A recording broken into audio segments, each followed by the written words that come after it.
Hi viewers, this is me Rabaha Imran and you are watching my YouTube channel. Viewers, सबसे पहले channel को subscribe कर लें, वीडियो को लाइक करें, शेयर करें और बेल आइकॉन ऑन करना मत भूलिएगा। आज हमें पाकिस्तान से ज्वाइन किया है राजा उमर ने और इंडिया से हमें ज्वाइन किया है जुनेद ने। दोनों ही किसी तारुफ के मोहताज नहीं है, बड़ा अच्छा काम कर रहे हैं अपनी अपनी जगहों पर। और आज हम इनसे जो है दो टॉपिक्स पे बात करेंगे, लेकिन सबसे पहले उमर आपका बहुत शुक्रिया, जुनेद आपका भी बहुत शुक्रिया कि आपने हमारे व्यूवर्स के लिए टाइम निकाला। Thank you ji, very much. Rivaha thank शुक्रिया हमें बुलाने के लिए। सबसे पहले आगाज करते हैं। एक वीडियो का क्लिप जो है आपके साथ व्यूवर्स में शेयर करूंगी और वो वीडियो आप सुनिएगा, उसके बाद हम प्रोग्राम का आगाज करेंगे।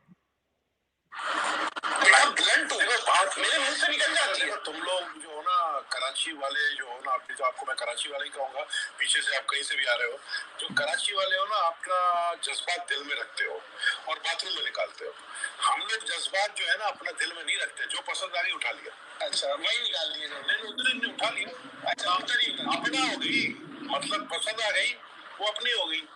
अच्छा, यही पर मैं एक बात जोड़ूंगा। हाँ, रेहाम खान प्राइम मिनिस्टर की एक्स वाइफ, हेलो मैं बड़ा अच्छा, बेसिकली ये जो वीडियो का क्लिप है, ये हमारे पॉलिटिशियन है। सबसे पहले उमर आपसे बात करेंगी कि ये जो है इस स्टेटमेंट, यानी कि जो हमारे ये पॉलिटिशियन है जो स्टेटमेंट पास कर रहे हैं, इस पर आपकी क्या राय है?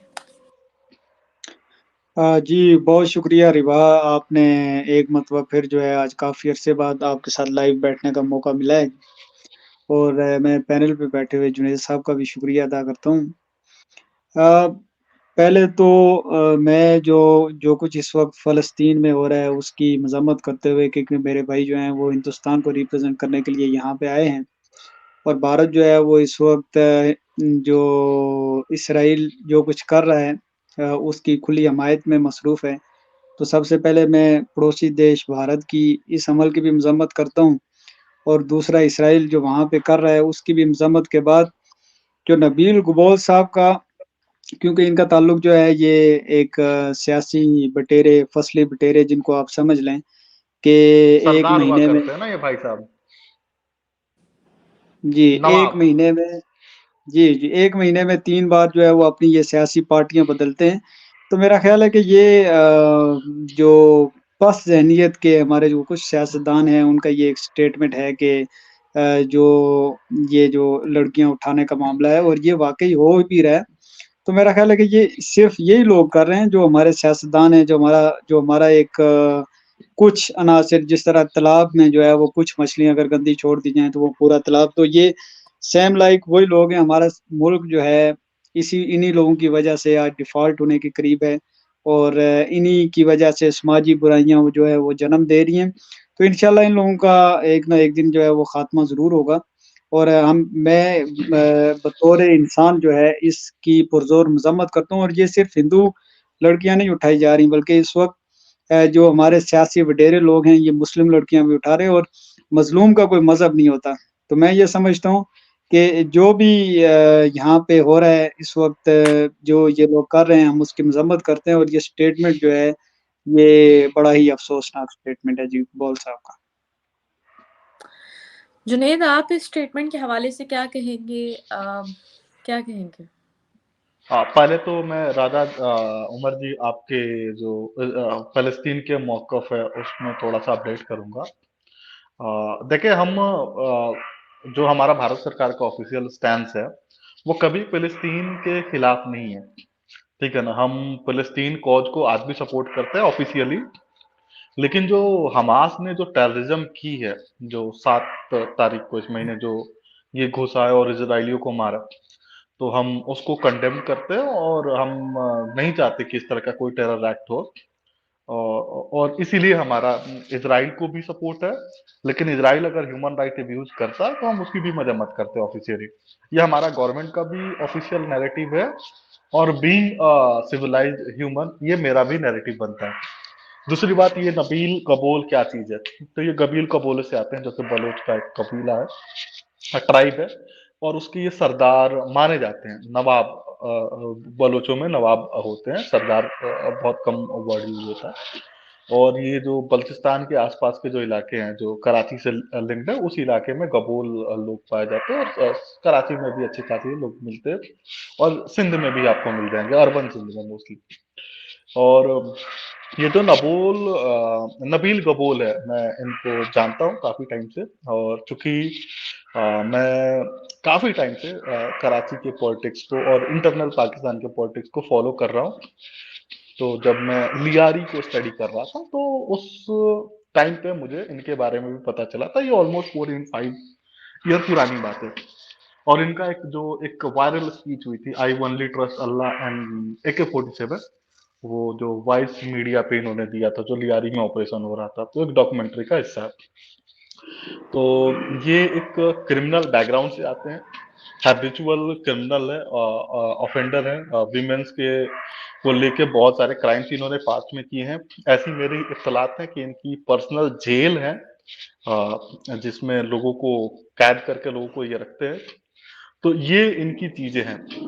और इसके अलावा ये जो बातें बोल रहे हैं कि जब हमें कोई पसंद आती थी तो हम उसको हमारी अगवा करके रख लेते थे, तो ये मुझे अजीब नहीं लग रहा, क्योंकि आई नो कि ये लोग इस तरह की एक्टिविटी में इंडल्ज हैं। अच्छा, देखिए उमर, अगर बात करें, क्राइम हर जगह पे है, लेकिन औरतों को तहफ़्फ़ुज़ ना मिलना या उनको सोसाइटी में उस तरह एम्पावर ना किया जाना, इस पर आप क्या, वाक़ईतन यहाँ पर जो है औरतों को उस तरह तहफ़्फ़ुज़ नहीं दिया जाता या वुमेन को उस तरह एम्पावर नहीं किया जा रहा, क्या कहेंगे? देखिए, बदकिस्मती के साथ हम जिस खित्ते में रह रहे हैं, यहाँ पे ना ये सिर्फ पाकिस्तान का मसला नहीं, बल्कि बरतानिया की जहाँ-जहाँ पे भी हुकूमत थी, अ, उसने अपने जो लोग हैं, हिंदुस्तान के लोग हैं, उसकी ट्रेनिंग ऐसे की है कि ये सारे जो है वो ज़हनी तौर पर पस्ती का शिकार हैं। और ये तकरीबन सवा अरब इंसान जितने भी हैं, वो पाकिस्तान में, हिंदुस्तान में, बंगाल में, ये सारे तकरीबन जो है ना, ये ज़हनी पस्ती का शिकार लोग हैं, और यहाँ पे कभी भी एक वुमेन जो है वो एम्पावर नहीं हो सकती इस माहौल के अंदर। ये मज़हबी इंतहा पसंद रियासतें जो हैं, और लोगों की मेंटालिटी भी, जिस तरह पाकिस्तान में इंतहा पसंद आपको मौलवी मिलेगा, इसी तरह हिंदुस्तान में आपको इंतहा पसंद हिंदू मिलेगा। और ये प्रॉब्लम्स जो हैं, ये तब तक कायम रहेंगे जब तक ये इंतहा पसंदी जो है ये ख़त्म नहीं हो जाती। मज़हब जो है, मज़हब का दोनों देशों में गलत इस्तेमाल किया जा रहा है, और ये इन लोगों ने, यानी आप ये समझें कि मज़हब की आड़ में ये सारी चीज़ें हो रही हैं। फॉर एग्ज़ाम्पल, अगर पाकिस्तान में जो हिंदू लोग हैं, उनको ज़बरदस्ती जबरन इस्लाम कबूल करके फिर उनसे शादियाँ की जाती हैं, और ये सिंध में एक बहुत बड़ा मसला है, बलूचिस्तान के अंदर ये बहुत बड़ा मसला है। इसी तरह आप अगर चले जाएँ हिंदुस्तान के अंदर, तो वहाँ पे जो मुसलमानों की नस्ल-कुशी हुई, वहाँ पर जो 33 करोड़ से ज़ायद जो मुसलमान हैं, वो उनको आज़ादी से जीने का हक नहीं दिया गया। तो मेरा ख़्याल है ये सारे जो हैं, जितना भी हमारा सरमायादार तबका है, वो मज़हब के नाम पर ये खिलवाड़ कर रहा है और ये करता रहेगा। तो वुमेन एम्पावरमेंट की मैं आज भी ये समझता हूँ कि हमें अपनी सियासी रवायात को बहाल करते हुए, ये सबसे पहले इस चीज़ को ख़त्म करना होगा कि जो मज़हब के नाम पर ये सारी चीज़ें अलाउ की गई हैं। और यहाँ पे जिस तरह से अक़लियतों के साथ हो रहा है, बिल्कुल ऐज़ इट इज़ हिंदुस्तान में हो रहा है। दोनों देशों में मेरे नज़दीक जो है वो कोई फ़र्क नहीं है। नबील गुबोल साहब की ज़हनियत तो यहाँ पे है, ये आपने वो जब 5 अगस्त का जब मामला हुआ था, तो वहाँ पे आपने सुना होगा कि इनके जो यूपी के जो इनके वज़ीर आला थे, उन्होंने ये उस टाइम ये स्टेटमेंट दी थी कि हम कश्मीर से गोरी लड़कियों को लाएँगे और उनसे हम जो है वो शादियाँ करेंगे यहाँ गलत पे, ये बात, उनका स्टेटमेंट गलत था उस बात। वक़्त। आप गलत बोल रहे हैं। योगी जी ने ऐसा कोई स्टेटमेंट नहीं दिया। Correct me if I am wrong. अगर आपके पास कोई स्टेटमेंट अगर ऐसा है तो आप प्लीज रिबा को दें। अभी भी आप चाहे तो शेयर कर सकते हैं। आप रिबा अगर फर्दर भी देते हैं तो आप जरूर चलाना। लेकिन मेरी ऐसी इत्तलात है कि योगी जी ने ऐसी कोई स्पीच नहीं दी थी। और वो इस तरह के जो लो, मतलब ऐसी जो उलूल जुलूल जो है स्पीच कभी योगी जी नहीं देते। बीइंग नहीं, मतलब ये स्टेटमेंट जो है मुझे असल में बदकिस्मती के साथ हम पाकिस्तान के कैपिटल में हैं इस वक़्त, लेकिन यहाँ पे इंटरनेट की पोज़ीशन बड़ी वीक है और आपको कभी भी मिले आप मुझे वो स्पीच भेजें और इस पे फिर फर्दर भी प्रोग्राम कर सकते हैं, ऐसा कोई मसला नहीं है।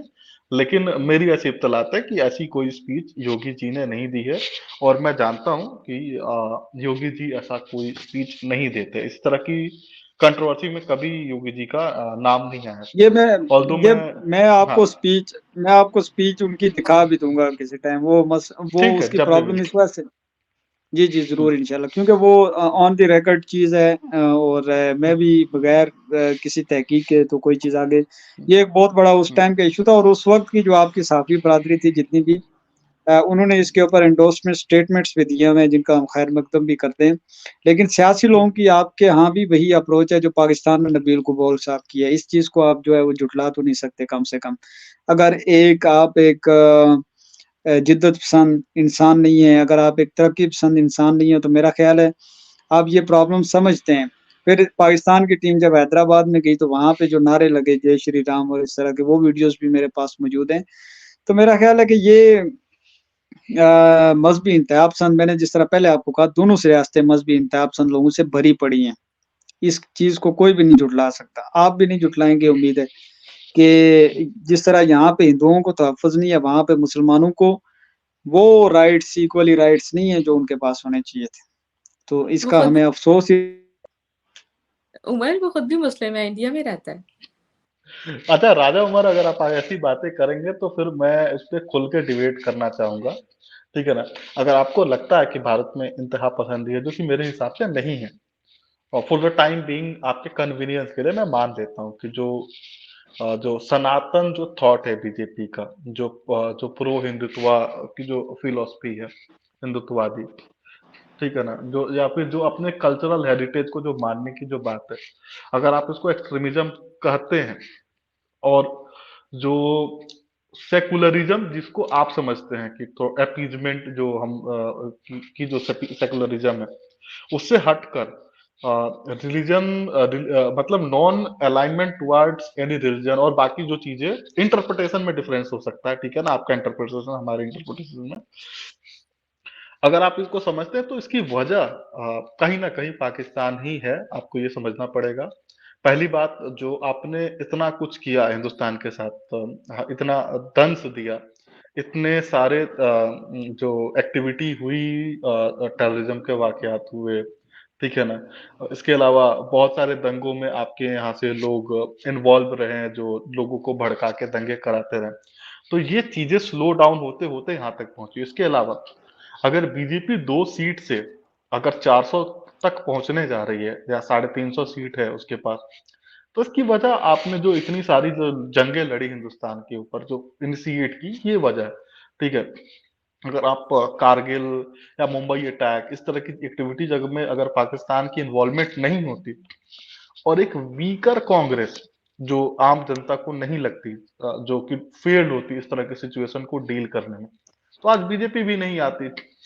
तो बेहतर होगा कि आप भारत को ब्लेम करने से पहले आप देख ले कि आपने किया क्या है, ठीक है। तो हम जो है ना ऐसा बने हैं, या जो हम जो जो हमारे जो लोगों का जो थॉट प्रोसेस में जो चेंज आया है, इसकी वजह सिर्फ हम नहीं है, हमारे ऊपर इतने हमले हुए, इतनी चीजें हुई, इसके वजह से। और दूसरी बात, आपने जो ये एमक्यूएम में अभी फिलहाल ये जो नबील कबूल, ये भाई साहब ने इतनी पार्टियां चेंज की है, आपने सही बात बोली, अभी एमक्यूएम में भी चले गए, और इससे पहले इन्होंने इमरान खान की वाइफ रेहम खान को भी प्रपोज किया था मैरिज के लिए। तो एक वो भी बहुत बड़ी कंट्रोवर्सी थी, जिसके बाद इमरान खान उनसे बहुत ज्यादा खफा हो गए थे, और इनके ऊपर काफी सारे केसेस भी शुरू हो गए थे, जिसका कुछ होता नहीं है।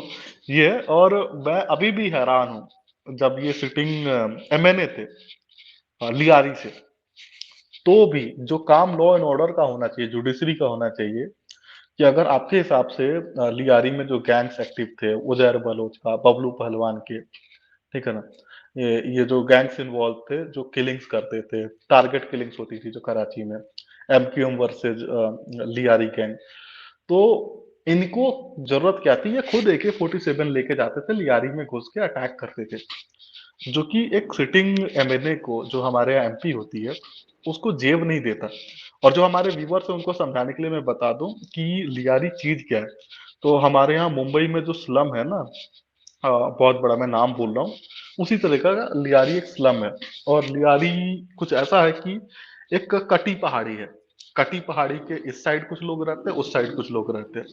फिर वहीं पे है इन फेमस 90, जो MQM का गढ़ हुआ करता है।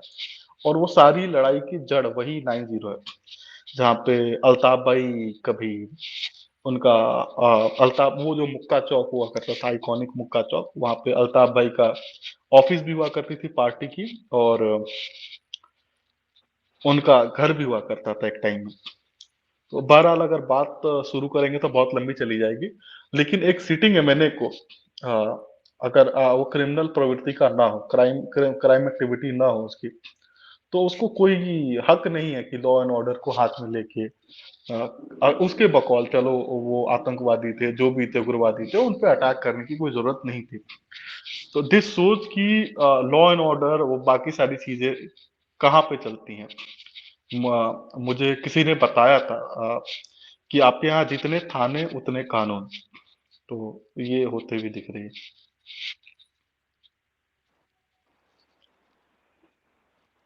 उमर? असल में इंटरनेट की प्रॉब्लम की वजह से मुझे जुनैद साहब की जो है वो मोस्टली जो मेन चीज़ें थी जो उन्होंने बताई वो स्किप हो गई। तो आप कश्मीर आ उनकी जाए वॉइस साहब हमारे साइड के, आपको इंटरनेट का कभी मसला नहीं होगा। जियो के टावर्स लगे हैं इधर। असल आपको में 5G का मैं नेटवर्क इस मिलेगा, वक्त मैं आपको वादा इस्लामाबाद करता हूँ। मैं आपको वादा मैं करता हूँ, इस्ला आपको 5G का नेटवर्क मिलेगा, मैं आपको वादा करता हूँ। आप किसी भी कॉर्नर में मैं चले जाए, मैं मैं इस अपने वक्त इस्लामाबाद जो हमारा जो प्राइम मिनिस्टर हाउस है उससे तकरीबन यही कोई 10 मिनट की मुसाफत पे बैठा हूँ।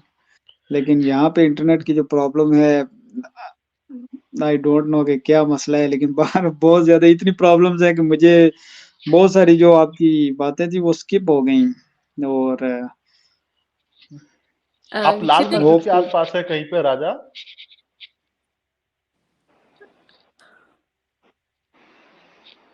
आप लाल मस्जिद के आसपास है कहीं?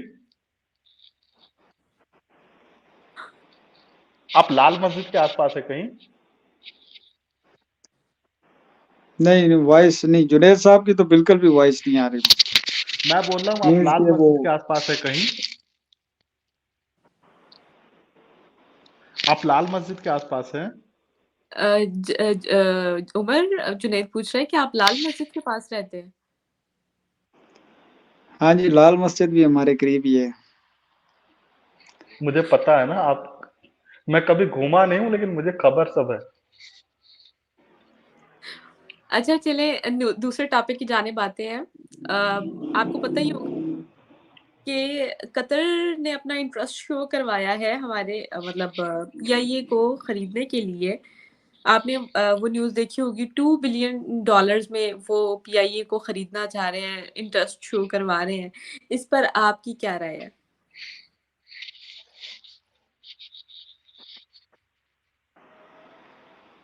देखिए जी, मुल्क इस सिचुएशन में है अफ़सोस के साथ। अ, यहाँ पे किसी के पास कहने को कुछ भी नहीं है।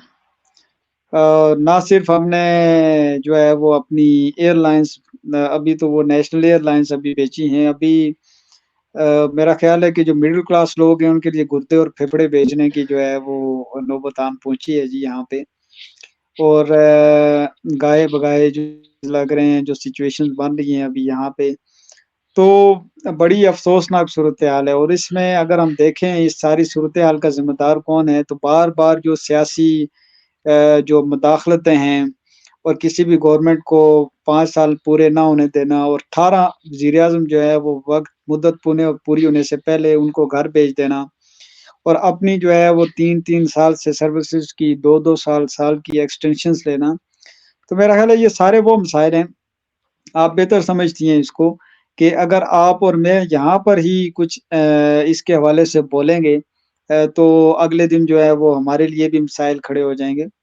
सो क्योंकि आप लाहौर मेन सिटी के अंदर हैं और मैं इस्लामाबाद में बैठा हूँ, तो हमारी ज़ुबानें बंद हैं और इस वक़्त हम कह भी कुछ नहीं सकते, जो कुछ हो रहा है अभी जितने भी लोग जो इस वक़्त बाहर हैं, जेलों से बाहर हैं, वो तो यही समझते हैं, समझते तो सारे इस चीज़ को बुरा हैं।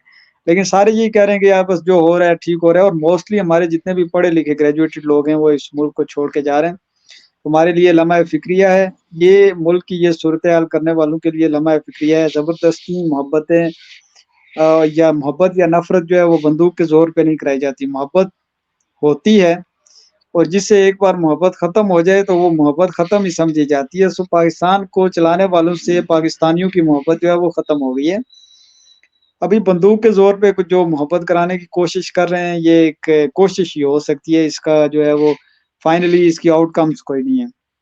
तो दुआ हमारी यही है जी कि पाकिस्तान जो है वो बूट बड़े बूट की छनकार के साए उससे निकल जाए और पाकिस्तानी जो हैं वो एक पुरसुकून, पुरअमन ज़िंदगी गुज़ारें और ये जो माशी पॉलिसियाँ 12वीं पास जो फ़ौजी अफ़सर बैठ के माशी पॉलिसियाँ बनाता है, ऊपर वाला इस माशी पॉलिसी से हमारी जान छुड़ाए और इससे ज़्यादा कुछ नहीं कह सकते क्योंकि इस्लामाबाद में बैठे हुए हैं, इससे ज़्यादा अगर कुछ कहा तो अगला स्टॉप जो है वो पीटीआई पहले ही इस चीज़ का सॉन्ग तैयार करके गई हुई है कि नेक्स्ट स्टॉप अडयाला। सो रिबा भी बेहतर समझनी है। तो बेहतर यहाँ पे बस यही मसला है जी कि पाकिस्तान और हिंदुस्तान जो हम थर्ड वर्ल्ड कंट्रीज़ में जो हम रहते हैं, तो यहाँ पे हम साँस ले रहे हैं यही बड़ी बात है। बाकी इसके अलावा ये पीआईए को छोड़ के इन्होंने आगे जो है वो एयरपोर्ट्स बेचने हैं, इन्होंने आगे जो है जो-जो चीज़ें गिरवी हैं ज़ाहिर है वो तो सारी बिकेंगी अब आहिस्ता-आहिस्ता। तो जो जहालत की एक मंडी है और उसमें चंद जो तरक्की पसंद लोग हैं, वो ज़लील और रुसवा और ख़वार होने के बाद इस मुल्क को छोड़ के जा रहे हैं। और मैं खुद भी मेरा अपना भी यही माइंडसेट है कि जिसके पास पैसे हैं वो मुल्क छोड़ के चला जाए। इस मुल्क में 2 कौमें हैं, जैसा कि कायदे-आज़म ने 2 कौमी नज़रिया पेश किया था, अभी यहाँ के जीएचक्यू ने एक 2 कौमी नज़रिया पेश किया है, फ़ौज एक अलग कौम है और कौम जो और एक सिविलियंस हैं ब्लडी बेसिकली, सिविलियन, ब्लडी ये सिविलियन, माइनॉरिटीज़ हैं यहाँ पे। ब्लडी अक़लियत और सिविलियन। अक्सरियत अक़लियत और अक्सरियत का कांसेप्ट ये है यहाँ पे जी कि जो सिविलियंस हैं वो यहाँ पे अक़लियत हैं और जो यहाँ पर हमारे कमीशन्ड ऑफ़िसर हैं वो एक ताकतवर लोग हैं, उनकी अपनी सोसाइटीज़ हैं, अपनी स्कीम तो वो नहीं बिकेंगी।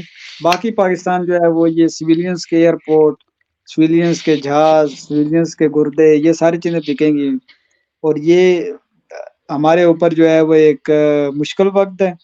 होप्स हो के कोई यहाँ से निकाल ले। बहरहाल मुझे ज़ाती तौर पे तो ये नहीं लगता कि यहाँ से कोई निकालेगा और ना ही आने वाले कुछ 100 साल में लगता है कि कोई ये शख्सियत ऐसी आएगी क्योंकि कौम का जो म्यार है वो भी बहुत लूज़ लूज़ म्यार है और इस पे जो है वो कुछ हो नहीं सकता। सो यहाँ पे बुज़दिल कौम में दलेर लीडर का होना इमरान खान जैसा और भुट्टो जैसा उसका हाल है। तो इस वजह से ये है कि मैं तो ज़ाती तौर पे यही कहूँगा अपनी कौम को कि जितने भी जो हमारे नौजवान हैं, जो हमें सुनते हैं, देखते हैं, वो पाकिस्तान बजाए कि किसी बाहर के मुल्क के साथ अगर बैठ के बजाए पाकिस्तान को जो है वो गलतियाँ छुपाने के, वो बताएँ खुल के कि भाई हमारे साथ ये प्रॉब्लम्स हैं। और मैं जुनैद साहब से भी रिक्वेस्ट करूँगा कि आप इस मामले पे आवाज़ उठाएँ पाकिस्तान में इस वक़्त जो कुछ हो रहा है। और इसकी जो है वो पाकिस्तान में जमहूरियत आपके पड़ोस में जो है वो जमहूरियत का जनाज़ा निकला हुआ है, सो आप लोग इसके लिए वॉइस अपनी आवाज़ उठाएँ कि भाई ये क्यों ऐसी गैर सियासी और गैर जमहूरी जो रवायात हैं वो यहाँ पे जन्म दे रही हैं। आपका हक बनता है, आपका पहला फ़र्ज़ बनता है जी। और बाकी आपके जो अपने हिंदुस्तान में जो ज़ुल्म हो रहे हैं, जो मज़ालिम हैं, बिलख़ुसूस कश्मीर के अंदर तो इन मज़ालिम के खिलाफ भी जो है वो आप आवाज़ उठाएँ जी। ये हमारी आपसे रिक्वेस्ट है। राजा उमर, मैं आपकी बात लास्ट स्टेटमेंट से शुरू करता हूँ कि शुक्रिया आपने इस काबिल समझा कि आपने हमसे रिक्वेस्ट किया कि आपके यहाँ जो मजालिम हो रहे हैं हम उसमें कुछ अपना भी अपनी तरफ से भी कुछ करें और डेफिनेटली जो भी हमसे बन पाएगा as a civilian of this nation हम जरूर करेंगे और पास्ट में हम करते आए भी है। और रही बात आपने जो कश्मीर की बात की, तो कश्मीर में आपने एटलीस्ट दिस ईयर एक भी सिविलियन कैजुअलिटी नहीं सुनी होगी, ठीक है? तो ये एक हमारा ट्रैक, इवन जो लोग जो कश्मीर की अलहदगी की बातें करते थे, जो क्या बोलते हैं सेपरेटिस्ट हुआ करते थे, वो भी अब प्रो गवर्नमेंट हो चुके हैं। आप चाहे तो सैला रशीद का आज का इंटरव्यू भी देख सकते हो, वो बहुत एक्सप्लोसिव है। दूसरी बात, आपने ये जो प्लेन की बात की, क्या नाम है, पीआईए की, तो it is fair deal. 50,000 crore के आसपास बनते हैं पीकेआर में, तो स्टिल अ फेयर डील, क्योंकि मेरी जैसी मालूमात हैं बहुत अच्छी कंडीशन में नहीं है। हाँ, और इवन मेरी ऐसी जानकारी है कि अगर आप प्लेन पे बैठे पीआईए के, तो हर हर ब्रांड का लोगो लगा हुआ है, सीट पे किसी और लोगो, ठीक है ना, बाहर कोई और लोगो, अलग अलग प्लेन के कंपनियों के लोगो लगे हुए हैं। तो पीआईए अपने प्लेन्स को अलग अलग कंपनियों को आउटसोर्स करते हैं कि आप यूज कर ले, और इतनी बुरी कंडीशन में मेंटेनेंस ना होने की वजह से प्रॉपर, कि सेफ्टी के जो के लिए जो भी चीजें की जानी चाहिए वो है नहीं प्रॉपर। और इवन मैं आपको बता दूं कि कई दफा कुछ प्लेन पर्टिकुलर ऐसे हैं जो अगर टेक ऑफ, जब लैंडिंग करने वाले होते हैं, तो लैंडिंग से पहले बकरे की कुर्बानी दी जाती है कि वो सेफ लैंड हो जाए। और हमारे सामने वो जुनैद जमशेद का जो कराची वाला इंसिडेंट हमें हमारे सामने ही है, जिसमें उनकी डेथ हो गई थी। इसके अलावा और भी काफी सारे इंसिडेंट्स थे, और फर्दर इन्वेस्टिगेशन में पता भी चला था वो जो फर्जी पायलट्स है। तो still I think it is a fair deal. लेकिन ये फेयर डील तब तक है जब तक आप पीआईए के जो फिजिकल एसेट्स है वो देते हैं, एक्सेप्ट जो ह्यूमन एसेट्स हैं। जो पीआईए में जो लोग काम करते हैं वो वर्थ नहीं करते वहां पे काम करना, क्योंकि ये सारा कूड़ा कबाड़ा उन्हीं का किया हुआ है। तो मुझे लगता है कि कतर जो एयरवेज है उसको लेने के बाद से इन लोगों को में से स्कूटनी करेगी, जो उस लायक होंगे जिनको फर्दर रखा जा सकता है उनको रखेंगे, फर्दर बाकी लोग को हटा देंगे। इसके अलावा राजा, आपने बोला कि पॉलिटिकल सिनेरियो के ऊपर, आज ही पीटीआई के कैंडिडेट है राना इफ्तिखार, खत्री के नाम से भी जाने जाते हैं, कुछ लोग खारी भी बोलते हैं उनको। उनको कुछ लोग आके मार गए, गुजरावाला में के पीटीआई के कैंडिडेट हुआ करते थे। तो ये भी रियली शॉकिंग है।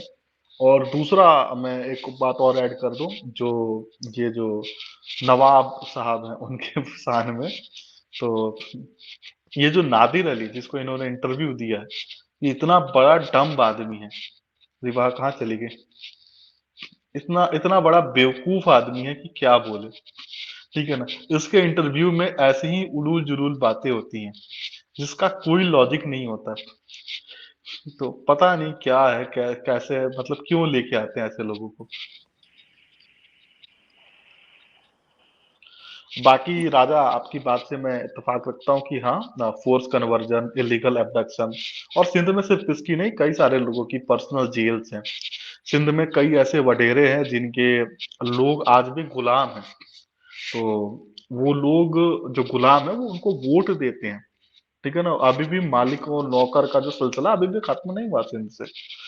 तो मुझे उम्मीद है कि ये चीजें खत्म होगी। और आज के टाइम में भी जब मैं सुन के अजीब लगता है, लेकिन facts are more cruel than fiction sometimes. तो कभी कभी सच्चाई इतनी तल्ख होती है ना कि आप जो एक फिक्शन भी लिखते हैं ना, उससे भी ज्यादा खतरनाक हो जाती है। तो बहरहाल सिंध का यही हाल है। आई होप कि सिंध के हालात बदलेंगे, और ये जो जरदारी माफिया इतने टाइम से उधर बैठा हुआ है, उससे निजात मिलेगी हम सिंध के अवाम को। सही हो गया। उमर, आपका भी बहुत शुक्रिया। जुनैद, आपका भी बहुत शुक्रिया।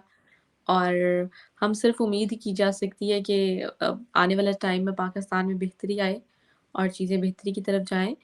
और नेक्स्ट प्रोग्राम तक के लिए हमें दें इजाज़त। Thank you so much.